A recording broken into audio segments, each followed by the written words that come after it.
شروع اللہ کا نام لے کر جو بڑا مہربان نہایت رحم والا ہے۔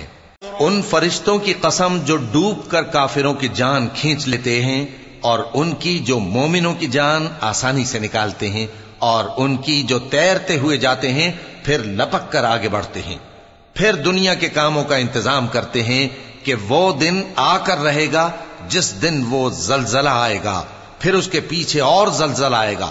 اس دن لوگوں کے دل خوف زدہ ہوں گے اور آنکھیں جھکی ہوئی۔ کافر کہتے ہیں کیا ہم الٹے پاؤں پھر لوٹیں گے؟ بھلا جب ہم کھوکھلی ہڈیاں ہو جائیں گے تو پھر زندہ کیے جائیں گے؟ کہتے ہیں کہ یہ لوٹنا تو سراسر نقصان کر لوٹنا ہوگا۔ تو بس وہ ایک ڈانٹ ہوگی، اس وقت وہ سب میدان حشر میں آ جمع ہوں گے۔ بھلا تم کو موسیٰ کی حکایت پہنچی ہے جب ان کے پروردگار نے ان کو پاک میدان یعنی طوٰ میں پکارا اور حکم دیا کہ فرعون کے پاس جاؤ کہ وہ سرکش ہو رہا ہے، پھر اس سے کہو کہ کیا تو چاہتا ہے کہ پاک ہو جائے اور میں تجھے تیرے پروردگار کا رستہ بتاؤں تاکہ تجھ کو خوف پیدا ہو؟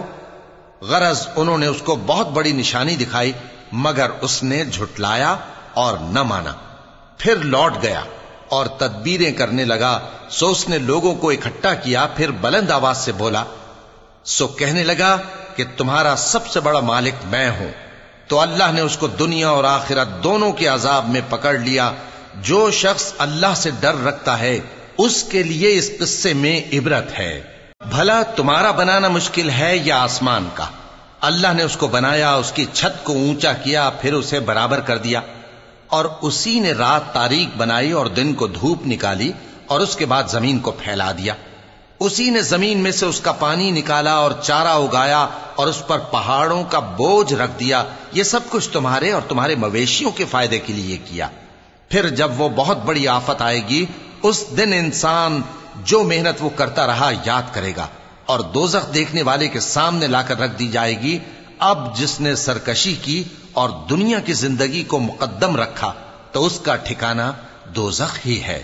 اور جو اپنے پروردگار کے سامنے کھڑے ہونے سے ڈرتا اور نفس کو بیجا خواہشوں سے روکتا رہا تو اس کا ٹھکانہ بہشت ہی ہے۔ اے پیغمبر صلی اللہ علیہ وآلہ وسلم، لوگ تم سے قیامت کے بارے میں پوچھتے ہیں کہ اس کی آمد کب ہے، سو تم اس کے ذکر کی طرف سے کس فکر میں ہو؟ اس کا منتہا یعنی واقع ہونے کا وقت تمہارے پروردگار ہی کو معلوم ہے۔ جو شخص اس سے ڈر رکھتا ہے تم تو اسی کو ڈر سنانے والے ہو۔ جب وہ اس کو دیکھیں گے تو ایسا خیال کریں گے کہ گویا دنیا میں صرف ایک شام یا ایک صبح رہے تھے۔